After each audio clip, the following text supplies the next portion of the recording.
wabarakatuh. Perkenalkan, nama saya Lia Amelia dari Prodi Manajemen kelas 22 3D. Di sini saya akan meresum materi dari rekrutmen dan tenaga kerja.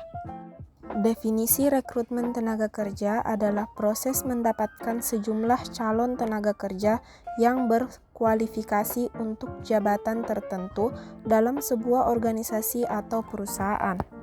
Tujuan rekrutmen adalah yang pertama untuk menentukan kebutuhan rekrutmen perusahaan di masa sekarang dan masa datang berkaitan dengan perubahan besar dalam perusahaan atau lembaga, baik dalam perencanaan SDM dan analisis jabatan. Yang kedua, untuk mendukung inisiatif perusahaan atau lembaga dalam mengelola tenaga kerja yang beragam.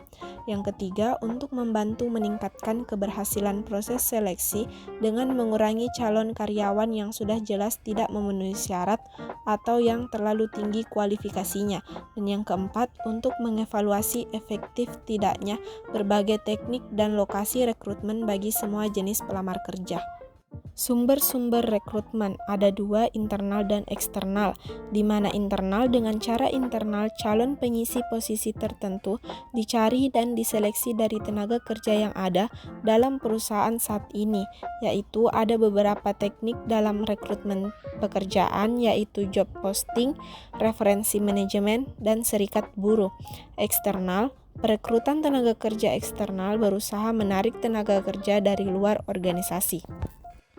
Proses rekrutmen dapat menjadi mahal, terutama banyak tenaga kerja baru yang meninggalkan organisasi setelah kerja hanya 1 atau 2 tahun. Perusahaan akan rugi investasi pelatihan pada tenaga kerja tersebut. Rekrutmen dengan cara lain adalah dengan bekerja sama dengan lembaga swasta, baik formal maupun informal, departemen tenaga kerja atau kelompok swadaya masyarakat untuk merekrut calon yang potensial. Selanjutnya, teknik-teknik rekrutmen. Teknik rekrutmen disentralisasikan. Teknik rekrutmen disentralisasikan akan lebih sering dipakai karena lebih efisien dari segi biaya.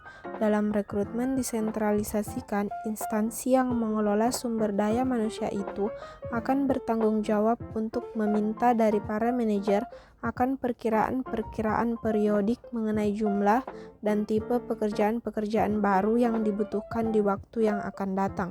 Yang kedua, teknik rekrutmen yang didesentralisasikan. Rekrutmen yang didesentralisasikan terjadi pada instansi-instansi yang relatif lebih kecil dan kebutuhan-kebutuhan rekrutmen terbatas. Rekrutmen dengan cara ini selalu dipakai untuk posisi-posisi khas profesional, ilmiah, dan administratif bagi suatu instansi tertentu. Penggunaan teknik rekrutmen didesentralisasikan akan lebih efektif jika permintaan akan pekerjaan-pekerjaan pemerintah meningkat tetapi lowongannya terbatas.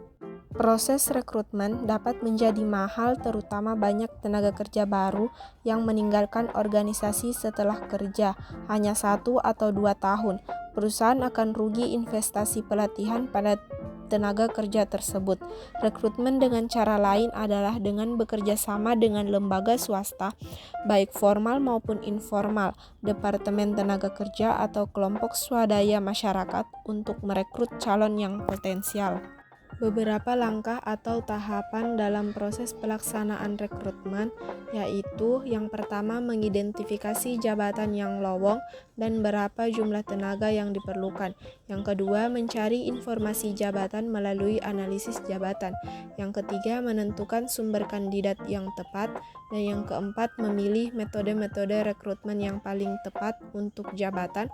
Dan yang kelima,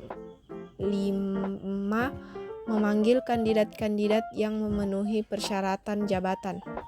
Faktor-faktor yang mempengaruhi proses rekrutmen.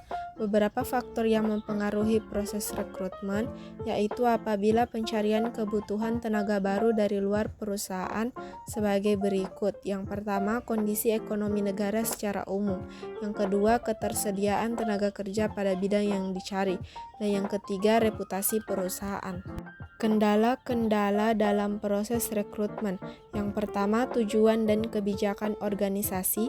Yang kedua, kondisi lingkungan eksternal organisasi. Yang ketiga, biaya rekrutmen. Yang keempat, kompensasi. Dan yang kelima, kebiasaan rekrutmen. Itulah hasil resume yang dapat saya bacakan. Wassalamualaikum warahmatullahi wabarakatuh.